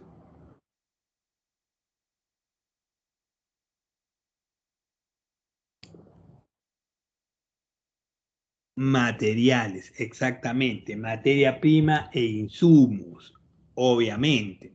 Voy a empezar ya a producir, necesito comprar materia prima, insumos, mano de obra. Tengo que comprar etiquetas, todos los ingredientes, pasas, todos los productos, materia prima e insumos, y empiezo a producir el bien. Entonces, el costo variable es aquel que empiezo a pagarlo cuando empieza la producción. Empiezo a producir, empiezo a comprar materia prima, insumos y empiezo a gastar en costo variable. Mayor producción, tengo que comprar mayor cantidad de materia prima e insumos. Este mes produje 1000, ahora quiero producir 100.000, tengo que incrementar mi costo variable porque tengo que comprar mayor cantidad de materia prima e insumos. ¿Ok? Los trabajadores, los salarios, ¿cuándo pertenecen al costo variable? ¿Cuándo hablamos que un salario es costo variable?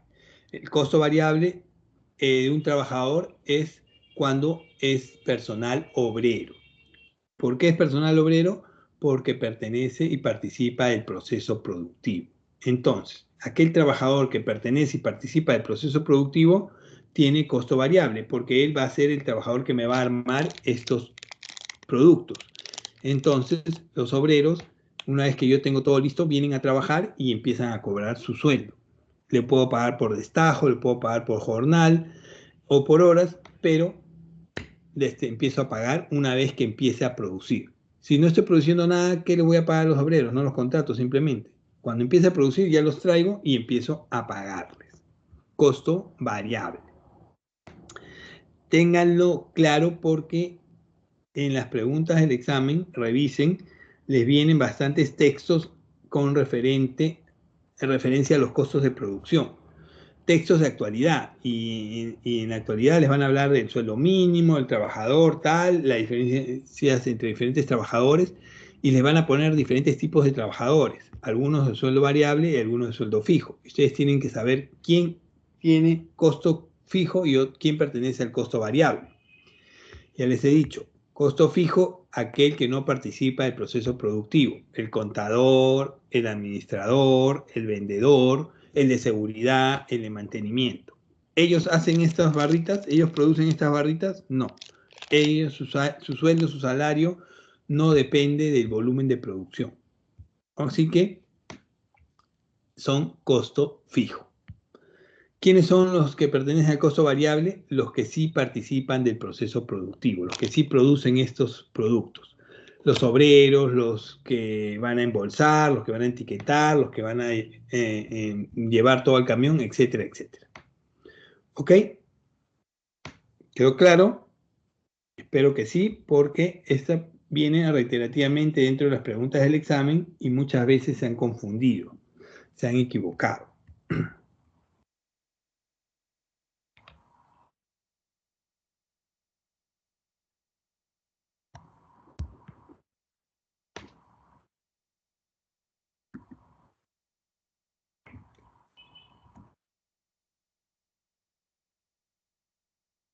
¿Y cuál vendría a ser el costo total? ¿Cuál sería el costo total entonces? ¿Cuál sería el costo total? Si ya vimos el costo fijo y ya vimos el costo variable, ¿cuál vendría a ser el costo total? ¿Cuál sería el costo total?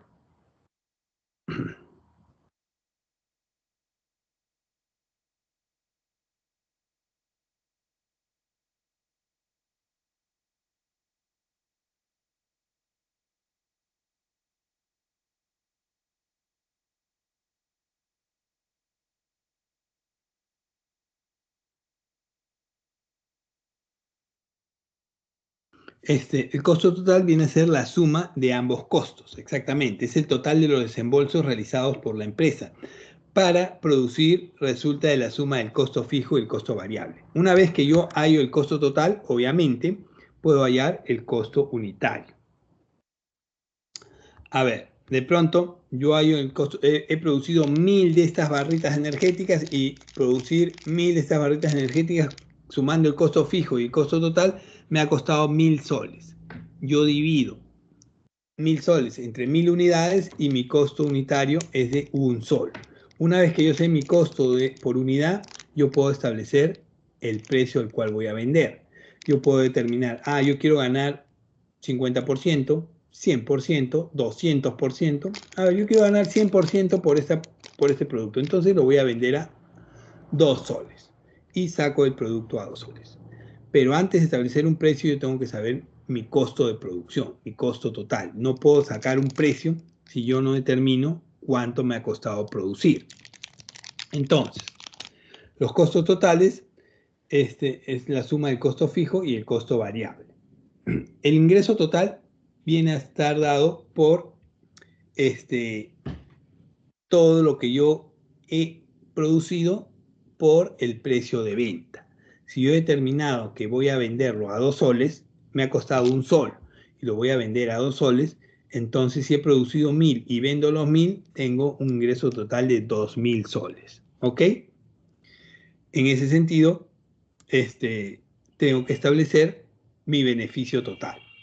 Ya sé mi costo total, la suma del costo variable menos el costo fijo, ya sé mi ingreso total, que son 2000 soles. Ahora, ¿cuál es mi beneficio total? Mi ingreso total menos el costo total. Si terminé de vender todo a 2000 soles y todo me costó 1000 soles, mi beneficio total es 1000 soles. Resto el ingreso total menos el costo total.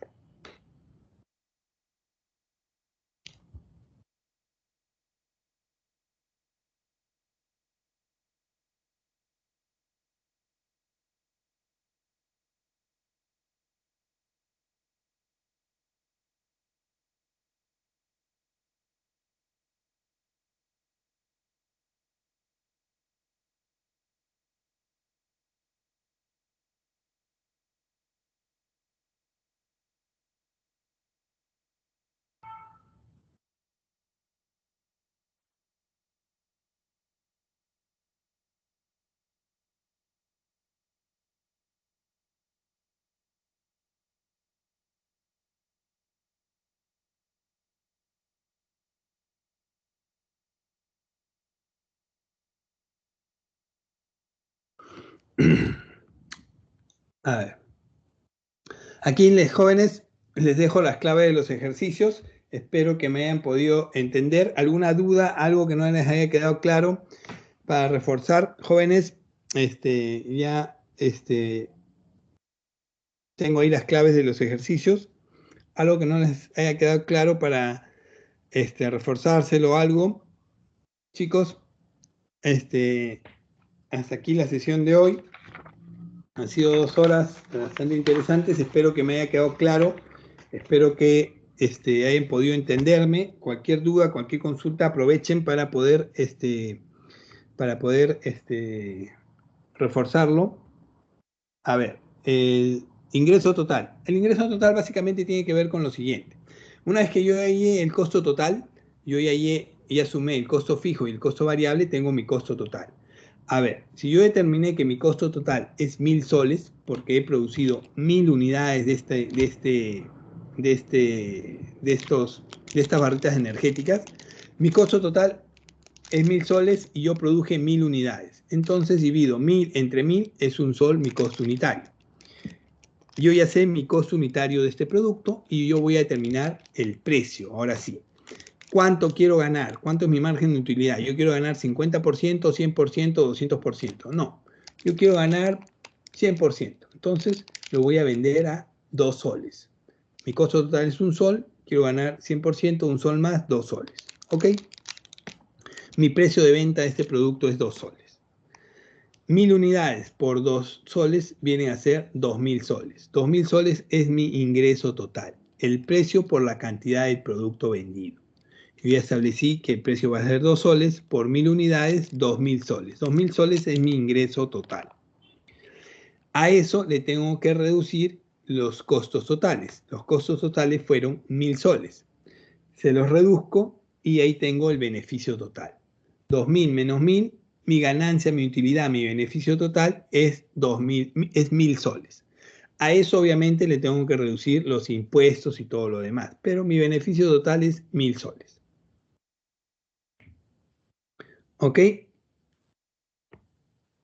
Espero que les haya quedado claro esa parte. Les dejo nuevamente las claves de los ejercicios, chicos. Cualquier duda, cualquier consulta, pregúntenme. Es un tema bastante interesante, el tema económico. Como recomendación, traten de siempre estar leyendo actualidad económica nacional. ¿Por qué? Porque las preguntas del examen, los textos del examen, vienen de actualidad nacional, económica básicamente. No vienen de lo pasado, vienen de lo actual, 2021, 2022. No dejen de leer información económica actual, el PBI, el Las UIT exactamente. El PBI, ¿qué es el PBI? El PBI es el Producto Bruto Interno. ¿Qué es el Producto Bruto Interno? Lo vamos a ver con mayor detalle en las sesiones posteriores, pero el Producto Bruto Interno es la suma total de todo lo que se produce en un país. Todo lo que se produce en el Perú es el PBI, Producto Bruto Interno. A ver, si en el Perú tenemos producción de bienes y servicios por 1.000 millones de soles, esos 1.000 millones de soles es el PBI del Perú. A mayor producción, mayor incremento del PBI. A menor producción, mayor reducción del PBI. Las grandes economías del mundo, las grandes potencias del mundo, China por ejemplo, tienen un PBI monstruoso. ¿Por qué? Porque producen gran cantidad de bienes y servicios. Es por eso que son naciones tan poderosas. Eso es el PBI. El PBI es un indicador importantísimo, un indicador financiero que nos ayuda a determinar cómo le está yendo o cómo le va a un país económicamente. Entonces, yo puedo saber por ese indicador si al Perú le va a estar yendo bien o le está yendo mal. ¿Cómo? Comparando el PBI del 2021 con el del 2022. Si se incrementó, es que al Perú le ha ido bien en el 2021. Si se mantuvo, se ha mantenido estable. Y si bajó, es que ha tenido crisis. Son indicadores económicos, básicamente. Es uno de los principales, el PBI. Vamos a profundizar en las siguientes sesiones sobre los indicadores económicos y macroeconómicos.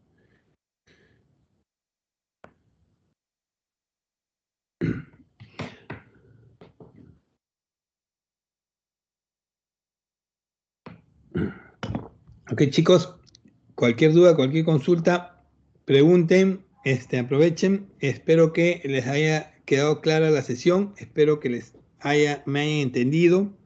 Les voy a pedir por favor que en las siguientes sesiones intervengan más porque la idea es hacerlo interactivo. No quiero hacer una sesión únicamente pasándomela yo hablando, porque si yo voy a hablar, no sé si me están entendiendo o no, y no sé si me han comprendido o no.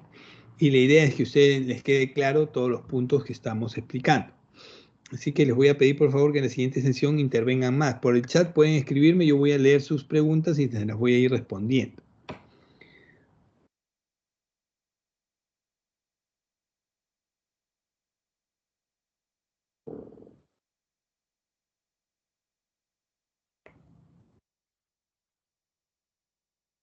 Hay diferentes páginas, hay diferentes periódicos, hay diferentes diarios. Gestión, La República tiene su sector económico, su sección económica bastante interesante. El mismo Comercio. Traten de ver básicamente el tema económico, no el tema político, porque el tema político distorsiona mucho los temas económicos. Acá no hablamos de política, aquí no interesa la clase política que maneja el país, no. Aquí hablamos básicamente del tema económico. ¿Estamos bien o estamos mal? ¿Por qué estamos bien? ¿Por qué estamos mal? Así básicamente. Ok, jóvenes, recomendación nuevamente, observen bastante, lean bastante, no se dejen de informar porque las preguntas y textos del examen vienen sobre actualidad económica y tienen que estar al día. El valor de las UITs ha variado. Tarea para la siguiente sesión, ¿cuánto es el nuevo valor de las UITs? Unidad impositiva tributaria. Ya cambió y eso va a afectar muchos temas y ejercicios económicos en las preguntas.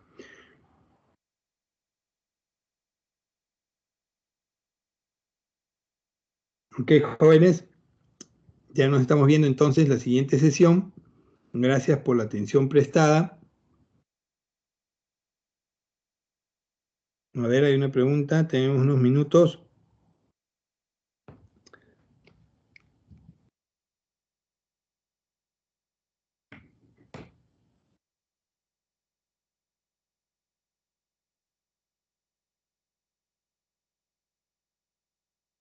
Ya. Eso que les estoy presentando, chicos, son las claves de los ejercicios. En la separata que les ha llegado, les debe haber llegado sus separatas por cada semana. En economía, por ejemplo, deben tener la separata por la semana 1. Si no los tienes, solicítalas por favor. En la parte final de la separata, por cada curso, tienes preguntas tipo examen, ejercicios tipo examen. Esos ejercicios tipo examen tienen claves que no están respondidas, que es para que tú las respondas y desarrolles. Yo te estoy dando acá las respuestas a esas preguntas de cada separata. En este caso, las que tienes ahí en pantalla son las claves de la separata 1 en economía. De los cursos que has llevado anteriormente, que se han estado dictando, también tienes las claves de esas preguntas.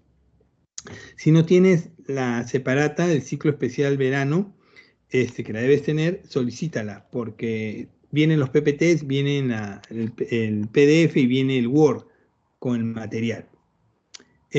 A la coordinadora o al coordinador del área puedes pedírselo. Pero debes haber recibido, porque todos reciben esos materiales, todos reciben el material virtual. Se queda bien. Viene por cada curso. O en todo caso está me parece que está en la página, está en el intranet de la PRE. Está en el intranet de la PRE, tienes que ingresar. No te puedes, con tu clave lo puedes ingresar. A la tutora tienes que pedirlo. Aprovecha y escríbele por interno para que te puedas establecer.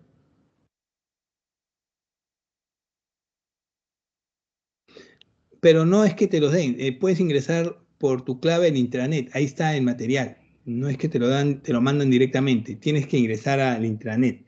Consúltale a la tutora para que te diga cómo puedes ingresar y puedas revisar ese material, grabarlo y tenerlo ahí para consulta. Ok, chicos, ya se acaba la sesión. Gracias por la atención prestada. Nos estamos viendo la siguiente semana. Cuídense. Tengan un buen fin de semana. Nos vemos, muchachos. Gracias.